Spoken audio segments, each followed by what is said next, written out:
والوالدات يرضعن أولادهن حولين كاملين لمن أراد أن يتم الرضاعة وعلى المولود له رزقهن وكسوتهن بالمعروف لا تكلف نفس إلا وسعها لا تضار والدة بولدها ولا مولود له بولده وعلى الوارث مثل ذلك فإن أرادا فصالا عن تراض منهما وتشاور فلا جناح عليهما وإن أردتم أن تسترضعوا أولادكم فلا جناح عليكم إذا سلمتم ما آتيتم بالمعروف واتقوا الله واعلموا أن الله بما تعملون بصير۔ ترجمہ: اور مائیں اپنے بچوں کو پورے 2 سال دودھ پلائیں۔ یہ حکم اس کے لیے ہے جو دودھ پلانے کی مدت پوری کرنا چاہے، اور بچے کے باپ پر رواج کے مطابق عورتوں کے کھانے اور پہننے کی ذمہ داری ہے۔ کسی جان پر اتنا ہی بوجھ رکھا جائے گا جتنی اس کی طاقت ہو۔ ماں کو اس کی اولاد کی وجہ سے تکلیف نہ دی جائے اور نہ باپ کو اس کی اولاد کی وجہ تکلیف دی جائے، اور جو باپ کا قائم مقام ہے اس پر بھی ایسا ہی حکم ہے۔ پھر اگر ماں باپ دونوں آپس کی رضامندی اور مشورے سے دودھ چھڑانا چاہیں تو ان پر گناہ نہیں، اور اگر تم چاہو کہ دوسری عورتوں سے اپنے بچوں کو دودھ پلواؤ تو بھی تم پر کوئی مذائقہ نہیں، جبکہ جو معاوضہ دینا تم نے مقرر کیا ہو وہ بھلائی کے ساتھ ادا کرو، اور اللہ سے ڈرتے رہو اور جان رکھو کہ اللہ تمہارے کام دیکھ رہا ہے۔ والوالدات يرضعن أولادهن حولين، اور مائیں اپنے بچوں کو پورے 2 سال دودھ پلائیں۔ تفسیر صراط الجنان میں ہے، طلاق کے بیان کے بعد یہ سوال طبعاً سامنے آتا ہے کہ اگر طلاق والی عورت کی گود میں شیر خوار بچہ ہو تو اس کی جدائی کے بعد اس کی پرورش کا کیا طریقہ ہوگا؟ اس کے لیے حکمت کا تقاضا تھا کہ بچے کی پرورش کے متعلق ماں باپ پر جو احکام ہیں وہ اس موقع پر بیان کر دیے جائیں، لہٰذا یہاں ان مسائل کا بیان ہوا۔ آیت کا خلاصہ اور اس کی وضاحت یہ ہے کہ مائیں اپنے بچوں کو پورے 2 سال دودھ پلائیں۔ 2 سال مکمل کرانے کا حکم اس کے لیے ہے جو دودھ پلانے کی مدت پوری کرنا چاہے، کیونکہ 2 سال کے بعد بچے کو دودھ پلانا ناجائز ہوتا ہے، اگرچہ 2.5 سال تک دودھ پلانے سے حرمت رضاعت ثابت ہو جاتی ہے، اور اگر وہ میاں بیوی باہمی مشورے سے کسی اور سے بچے کو دودھ پلوانا چاہیں تو اس میں بھی کوئی حرج نہیں۔ البتہ اس صورت میں دودھ پلانے والی عورت کو اس کی اجرت صحیح طریقے سے ادا کی جائے گی۔ ماں کو اس کی اولاد کی وجہ سے تکلیف نہ دی جائے اور نہ باپ کو اس کی اولاد کی وجہ سے تکلیف دی جائے۔ ماں کو ضرر دینا یہ ہے کہ جس صورت میں اس پر دودھ پلانا ضروری نہیں اس میں اسے دودھ پلانے پر مجبور کیا جائے، اور باپ کو ضرر دینا یہ ہے کہ اس کی طاقت سے زیادہ اس پر ذمہ داری ڈالی جائے۔ یہ آیت کا یہ معنی ہے کہ نہ ماں بچے کو تکلیف دے اور نہ باپ۔ ماں کا بچے کو ضرر دینا یہ ہے کہ اس کو وقت پر دودھ نہ دے اور اس کی نگرانی نہ رکھے، یا اپنے ساتھ مانوس کر لینے کے بعد چھوڑ دے، اور باپ کا بچے کو ضرر دینا یہ ہے کہ مانوس بچے کو ماں سے چھین لے یا ماں کے حق میں کوتاہی کرے جس سے بچے کو نقصان پہنچے۔ یہاں یہ بھی ذہن میں رکھے کہ دودھ پلانے کے حوالے سے جو باپ کا قائم مقام ہے اس کا بھی یہی حکم ہے۔ بچے کو دودھ پلانے کے متعلق چند احکام۔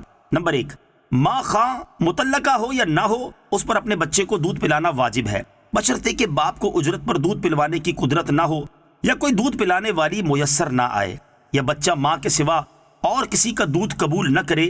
اگر یہ باتیں نہ ہوں یعنی بچے کی پرورش خاص ماں کے دودھ پر موقوف نہ ہو تو ماں پر دودھ پلانا واجب نہیں، مستحب ہے۔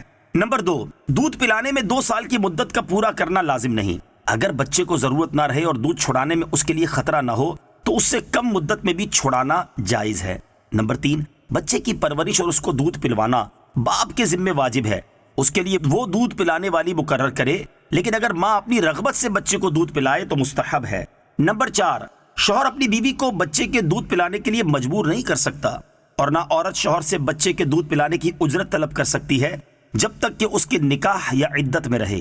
نمبر 5، اگر کسی شخص نے اپنی بیوی کو طلاق دی ہو اور عدت گزر چکی ہو تو وہ اس سے بچے کے دودھ پلانے کی اجرت لے سکتی ہے۔ نمبر 6، بچے کے اخراجات باپ کے ذمے ہوں گے نہ کہ ماں کے ذمے۔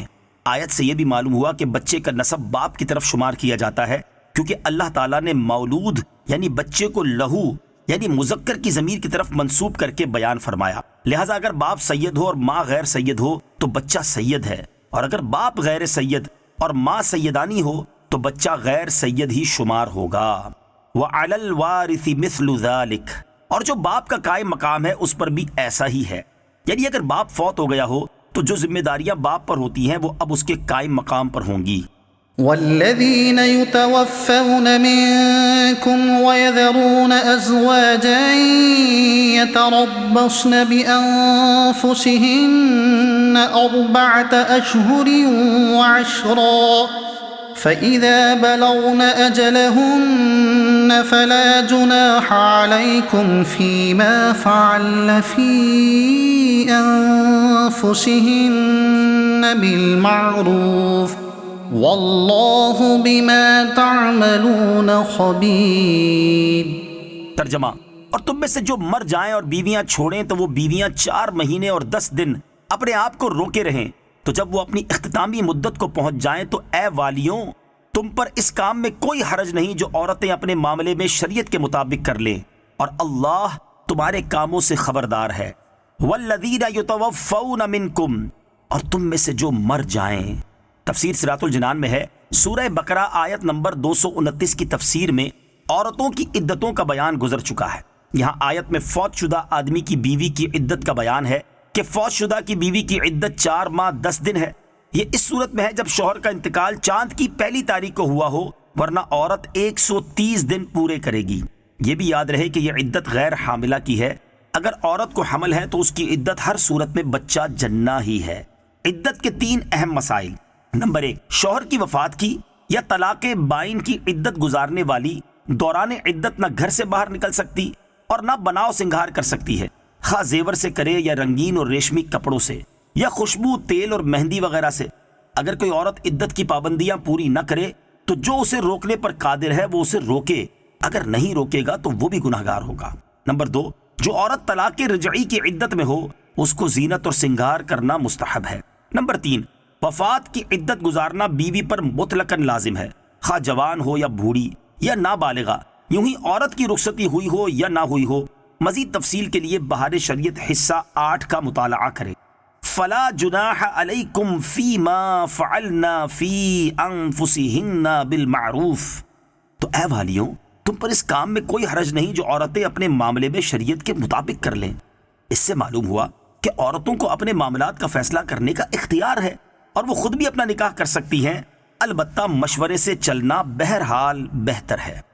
ولا جناح عليكم فيما عرضتم به من خطبة النساء أو أكننتم في أنفسكم علم الله أنكم ستذكرونهن ولكن لا تواعدوهن سرا إلا أن تقولوا قولا معروفا ولا تعزموا عقدة النكاح حتى يبلغ الكتاب أجله واعلموا أن الله يعلم ما في أنفسكم فاحذروه واعلموا أن الله غفور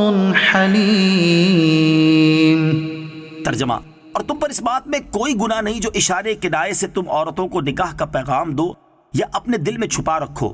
اللہ کو معلوم ہے کہ اب تم ان کا تذکرہ کرو گے، لیکن ان سے خفیہ وعدہ نہ کر رکھو مگر یہ کہ شریعت کے مطابق کوئی بات کہہ لو، اور عقد نکاح کو پختہ نہ کرنا جب تک عدت کا لکھا ہوا حکم اپنی اختتامی مدت کو نہ پہنچ جائے، اور جان لو کہ اللہ تمہارے دل کی جانتا ہے تو اس سے ڈرو، اور جان لو کہ اللہ بہت بخشنے والا حلم والا ہے۔ ولا جناح علیکم، اور تم پر کوئی گناہ نہیں۔ تفسیر صراط الجنان میں ہے، آیت میں عدت وفات گزارنے والی عورت کا حکم بیان کیا جا رہا کہ ایسی عورت سے نکاح کرنا یا نکاح کا کھلا پیغام دینا یا نکاح کا وعدہ کر لینا تو حرام ہے لیکن پردے کے ساتھ خواہش نکاح کا اظہار گناہ نہیں۔ مثلا یہ کہے کہ تم بہت نیک عورت ہو، یا اپنا ارادہ دل ہی میں رکھے اور زبان سے کسی طرح نہ کہے۔ اہم مسئلہ، دوران عدت نکاح حرام ہے، اور جو اسے حلال سمجھے وہ کافر ہے۔ لا جناح عليكم إن طلقتم النساء ما لم تمسوهن أو تفرضوا لهن فريضة ومتعوهن على الموسع قدره وعلى المقتر قدره متاعا بالمعروف حقا على المحسنين۔ ترجمہ، اگر تم عورتوں کو طلاق دے دو تو جب تک تم نے ان کو چھوا نہ ہو یا کوئی مہر نہ مقرر کر لیا ہو تب تک تم پر کچھ مطالبہ نہیں، اور ان کو ایک جوڑا برتنے کو دو۔ مالدار پر اس کی طاقت کے مطابق اور تنگ دست پر اس کی طاقت کے مطابق دینا لازم ہے۔ شرعی دستور کے مطابق انہیں فائدہ پہنچاؤ، یہ بھلائی کرنے والوں پر واجب ہے۔ ما لم تمسوہن، اور جب تک تم نے انہیں نہ چھوا ہو۔ تفسیر صراط الجنان میں ہے، آیت میں مہر کے چند مسائل کا بیان ہے۔ جس عورت کا مہر مقرر کیے بغیر نکاح کر دیا گیا ہو، اگر اس کو ہاتھ لگانے سے پہلے طلاق دے دی تو کوئی مہر لازم نہیں، ہاتھ لگانے سے ہم بستری کرنا مراد ہے۔ اور خلوت صحیحہ بھی اسی کے حکم میں ہے۔ یہ بھی معلوم ہوا کہ مہر کا ذکر کیے بغیر بھی نکاح درست ہے، مگر اس صورت میں اگر خلوت صحیحہ ہو گئی یا دونوں میں سے کوئی فوت ہو گیا تو مہر مثل دینا واجب ہے، بشرطے کہ نکاح کے بعد انہوں نے آپس میں کوئی مہر طے نہ کر لیا ہو اور خلوت صحیحہ سے پہلے طلاق ہو گئی تو 3 کپڑوں یعنی کرتا، شلوار اور دوپٹے پر مشتمل ایک جوڑا سوٹ دینا واجب ہوتا ہے۔ یہاں آیت میں اسی کا بیان ہے، اور اگر جوڑے کی جگہ اس کی قیمت دے دے تو یہ بھی ہو سکتا ہے۔ نیز جس عورت کا مہر مقرر نہ کیا ہو اور اس کو خلوت صحیحہ سے پہلے طلاق دے دی ہو، اس کو تو جوڑا دینا واجب ہے، اور اس کے سوا ہر مطلقہ کے لیے مستحب ہے۔ على الموسع قدره، مالدار پر اس کی طاقت کے مطابق دینا لازم ہے۔ امیر و غریب پر ان کی حیثیت کے مطابق جوڑا دینے کا حکم ہے، یعنی اگر مرد و عورت دونوں مالدار ہوں تو جوڑا اعلیٰ درجے کا ہو، اور اگر دونوں محتاج ہوں تو جوڑا معمولی درجے کا، اور ایک مالدار ہو اور ایک محتاج تو جوڑا درمیانے درجے کا ہو۔ وَإِن طَلَّقْتُمُوهُنَّ مِن قَبْلِ أَن تَمَسُّوهُنَّ وَقَدْ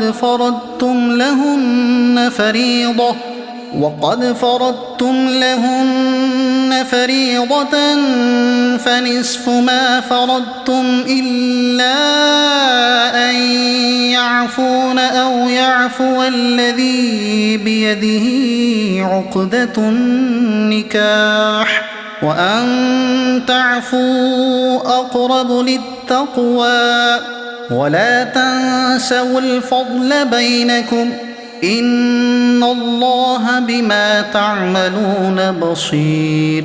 ترجمہ، اور اگر تم عورتوں کو انہیں چھونے سے پہلے طلاق دے دو اور تم ان کے لیے کچھ مہر بھی مقرر کر چکے ہو تو جتنا تم نے مقرر کیا تھا اس کا آدھا واجب ہے، مگر یہ کہ عورتیں کچھ مہر معاف کر دیں یا وہ شوہر زیادہ دے دے جس کے ہاتھ میں نکاح کی گرہ ہے۔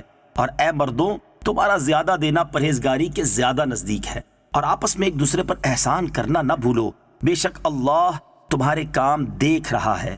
وَإِن طَلَّقْتُمُوهُنَّ مِن قَبْلِ أَن تَمَسُّوهُنَّ، اور اگر تم عورتوں کو انہیں چھونے سے پہلے طلاق دے دو۔ اس آیت میں 6 چیزیں بیان کی گئی ہیں۔ نمبر 1، اگر مہر مقرر ہو اور عورت کے قریب جائے بغیر اسے طلاق دے دی تو مقرر کردہ مہر کا نصف یعنی آدھا دینا پڑے گا، مثلا 10,000 مہر تھا تو 5,000 دینا ہوگا۔ نمبر 2، اگر عورت اس آدھے میں سے بھی کچھ معاف کر دے تو جائز ہے۔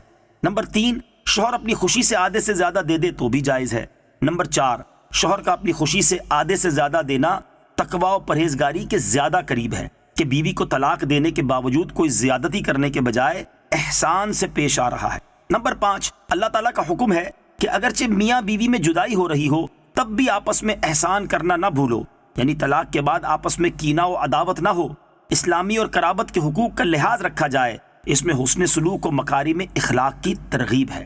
نمبر 6، آیت کے آخر میں یہ بھی فرما دیا کہ اللہ تعالیٰ تمہارے اعمال دیکھ رہا ہے، یعنی اس تصور و اعتقاد کو ہر وقت ذہن نشین رکھو تاکہ تم ظلم و زیادتی سے بچو اور فضل و احسان کی طرف مائل رہو۔ سبحان اللہ، کتنی پیاری تعلیم ہے۔ طلاق کا معاملہ اتنا شدید ہوتا ہے کہ عموماً دونوں فریق جذبہ انتقام میں اندھے ہوتے ہیں اور ایک دوسرے کو جان سے مار دینے کے خواہش مند ہوتے ہیں، لیکن اللہ تعالیٰ یہاں پر بھی آپس میں حسن سلوک کا حکم فرما رہا ہے، اور اس میں بھی خصوصاً مرد کو زیادہ تاکید ہے، کیونکہ زیادہ ایذا عام طور پر مرد اور اس کے خاندان کی طرف سے ہوتی ہے۔